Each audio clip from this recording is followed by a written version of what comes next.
Hello, race fans. Tom Harris on this edition of Post Time at Portland Meadows, and I'm joined by big-time Bob Travers. Bob, welcome to the show. Thanks for having me, Tom. Bob is our track handicapper here at Portland Meadows, and don't forget you can pick up a copy of the Bob Handicaps down at the information station on the main level of the grandstand. Absolutely. And what else can you do for the fans down there? Well, first of all, free of charge. Just come on in if you want to leave the thinking to me and just win. Hopefully. Yeah, come on down, and if you need any questions or any advice answered, we can help you there too as far as racing. So first-time people, come on down. Actually got a call this morning from a first-timer.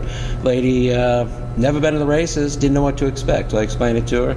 She's going to be coming in probably about 12:30, and I plan on giving her a little handicapping lesson. She'll probably win all the money. That's the way those things go.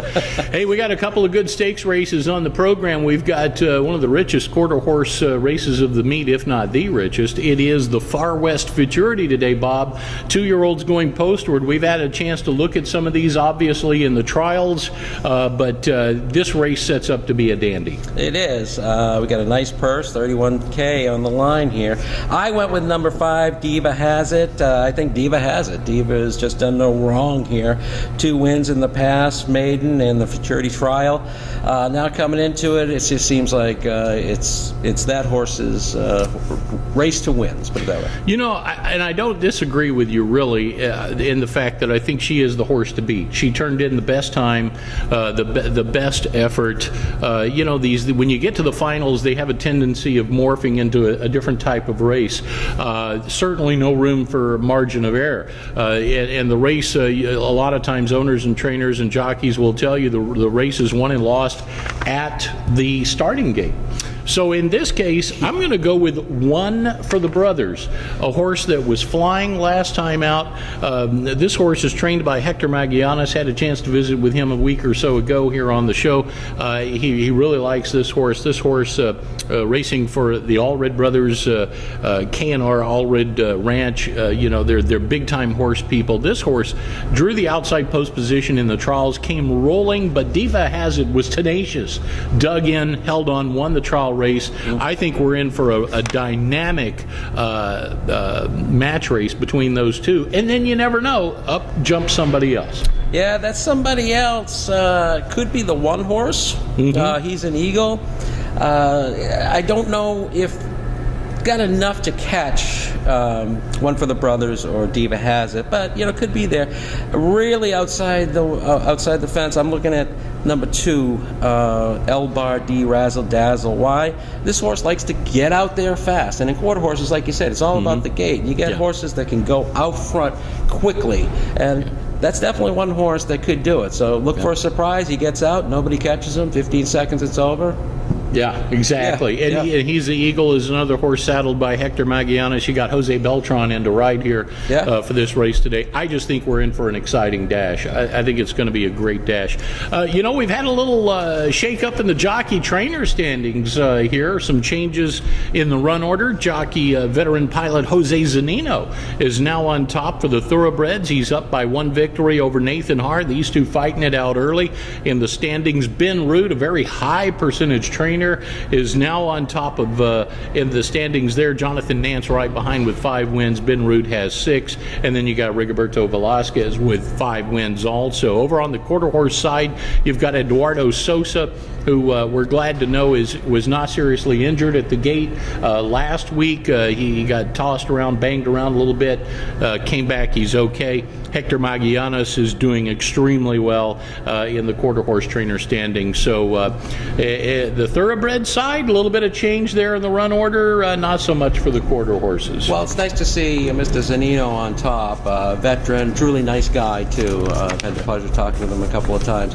One thing I know about him, he has a great clock in his head. If you see him on top of a contender in a 2-turn route race, go with Zanino. I always do. He's never let me down. He's got a great clock. Yeah, Jose is a very, very experienced rider. He knows where he's at any juncture on the racetrack. I think the same could be said for the youthful Nathan Haar as well. He's learned a lot in a hurry. Hey, we've got the Mount St. Helens handicap is the second half, Bob, of our double feature today. This is a 6-furlong affair. We've got 7 to go postward in this race. Bob, this really turned out to be a fairly evenly matched race. I went with Mackenzie Honey to the inside for a narrow advantage over Winning in Fashion, but to me it looks like it comes down to those two. I went on the outside here. I'm looking at Peaceful Approach, number 4 horse. This horse has done no wrong at Portland. I think he's just coming back home, and I think absolutely she will find the winner's circle today. I think that's all she needed, just get back home, back to Portland. Didn't like going to Minnesota. Didn't like Minnesota. A little home cooking maybe. Huh? Yeah, we come back here, gets Kubanova back, a successful jock on her. So why not? Peaceful Approach, number 4. Watch out, 8-1. All right, a good price there. And I don't know if it's my imagination, but these races this season seem to be more competitive, a little bit more evenly matched than last year's season. I'm seeing a lot of different horses. It's becoming a little bit of a convergent zone, if you will, for this region of the country. We're seeing horses from all over the place. Absolutely, but also too, one of the reasons that I feel is we have our track up north, Emerald Downs, and I believe their track was running a little slower than it has in the past. Wow! I noticed Portland Meadows were a little bit more sandy, loomy up there, kind of clayish, a little faster. But I heard this year that they actually harrowed a little deeper and actually got the track a little slower. So the horses usually coming down from Emerald could really nail us pretty bad. This year they're not. This year they seem to be more evenly paced. So I think it's a better racing season for that. I don't know. I saw a lot of fast times up there this season, but I'm still reacclimating myself to the region. So it's kind of a re-educating process for me. But as we've talked about before, this is an entirely different surface for winter racing. You have to have a little bit more of a durable surface. It's going to be a little bit more time consuming as far as race times go, but that is necessary when you're dealing with wet wintertime conditions for sure. But a lot of these horses coming up from Golden Gate, from Canterbury, even saw a couple of horses in from Oaklawn Park. I mean, Turf Paradise, Arapahoe Park. Like I say, we're seeing a gathering of a lot of horses that have never met each other before. So it's making for some real interesting racing. And some of those horses in the past, you'd see they go off at 1-5, and they would romp by 4 or 5 lengths. This year, that's not happening. Right. In fact, I'd say most of the shippers aren't being there. They're getting short odds. I think there was one coming in from Prairie Meadows last week. That's right. Got short odds, 5-2, co-favorite.